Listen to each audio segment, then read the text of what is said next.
The environment has to be What we're saying is have a heart. We've got to be able to regenerate our There'll economy. be people who are kind, people who are cruel, but that's life. You can be bigoted about bigots.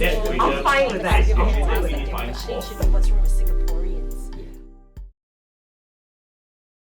Because I think the worst thing we could hope for is integration. Integration is a dreadful word, right? So I'll just a few points before I get to that. So let me start with there's no way to turn back the clock. Ivy, with all respect to you, I don't think the newer generation are turning back in any way. They're their own breed and they're totally different. Totally agree that it's a misnomer to talk about one identity as if we have one. I think we're all made up of multiple identities, right? And actually, that's why I think that the way sort of forward is through greater disintegration. Let me explain. Fault lines are when the lines crack the same way across many different layers. So I'm Chinese, but therefore I'm also Buddhist, therefore I'm also that. So therefore, when we crack different, we crack apart from each other. As we become more complex, each of us, and as we all have our different identities, I'm a woman, but I might, on some things I'm pretty like a guy, and on other things I think like a Chinese, but on other things maybe I think like an Ang Mo. I mean, the more each of us within us, right, have all these different, in a sense, fault lines. What we see is not fault lines going down like this. What we see is kind of, in a sense, a breakup, and different parts of us fit with different parts of each other. And the more we disintegrate, in a way, right, the more I'm with you on one thing, but I'm with you on another, and that's how the connections go. That's the connections of today. The connections of today are not the simplistic connections of we're all the same, so we all go down and therefore we are solid. The internet, the ability to reach out across different interest groups, the awareness that there are so many options for us in terms of our identity that we can choose to mix and match in a sense, right? All these things I think make us as individuals multiple and complex, and therefore our alliances and our discriminations will also be complex. And I mean, I am going to say I am all for discrimination.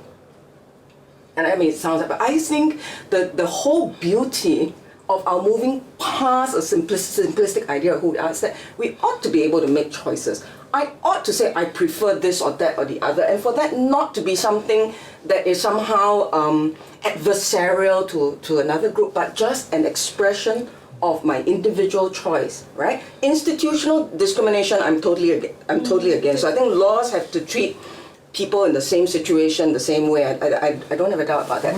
But on individual basis, look, if I don't want to hang out with you because you're Ang Mo, I ought to have a right to do that, right? But how do you treat a bigot?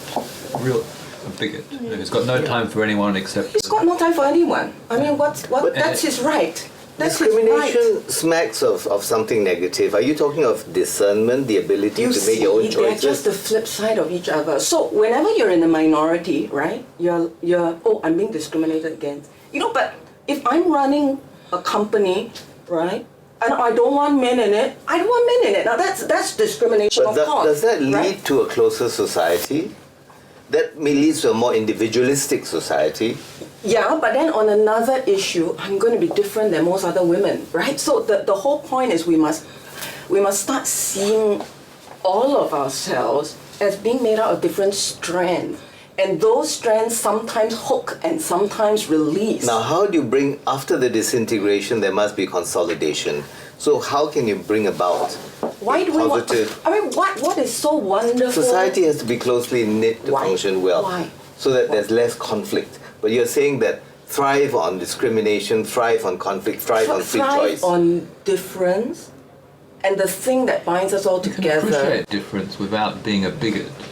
I totally agree. I think your argument is... you can appreciate difference without being a bigot. And I mean, but if there is a bigot... Well, what do you do with someone, in your company utters something racially offensive, and they somehow believe that you believe it too? And if it's my company, then I know... What would you do to that person? You just I'm going to fire him if it's my company, and I want the right to. I don't want someone to also turn around and say, look, you can't fire that guy because he's a bigot, right? But earlier you say that he has a right. He has a right. He's a right, but he doesn't... He has a right to be a bigot, but he has to live with the consequences of what he does. And what are those consequences as a bigot? And one of those consequences may be that only bigots will hire him, so be it.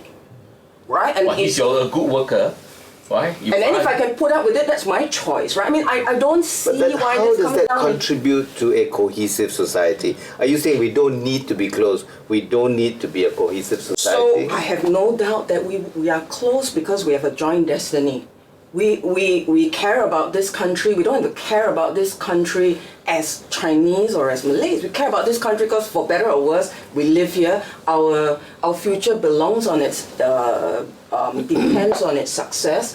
I mean, I'm obviously being a little bit more dogmatic than I need to be just to bring out the point. But I think that Put we're your point of view across to this, say this bigot or whatever, basically saying, this is just not acceptable, really. Yeah, to me it's not This is why I'm going to tell you, it's Yeah. unacceptable. So Yeah. maybe he'll learn that it's unacceptable and Yeah. change his point of view. But that's because I'm not a bigot. But if he finds himself in a company of many other bigots and they all tell each other, good for you, it's, well, Bigotry does not overconsume and become the society. It's just maybe 0.1% of society. When it So we become- don't bother about it. It's just that this guy is a bigot, this guy is an idiot. They belong to the idiot society. But you have to tell them that. You can't Yeah, you have to simply tell them. accept it. You have to tell them that Yeah, what you're doing you is have wrong. every right to tell them, and you are free that's what to Eleanor would associate do, and to yeah. disassociate. If you like him, you associate with him. If you don't like him, you say you go fly kite.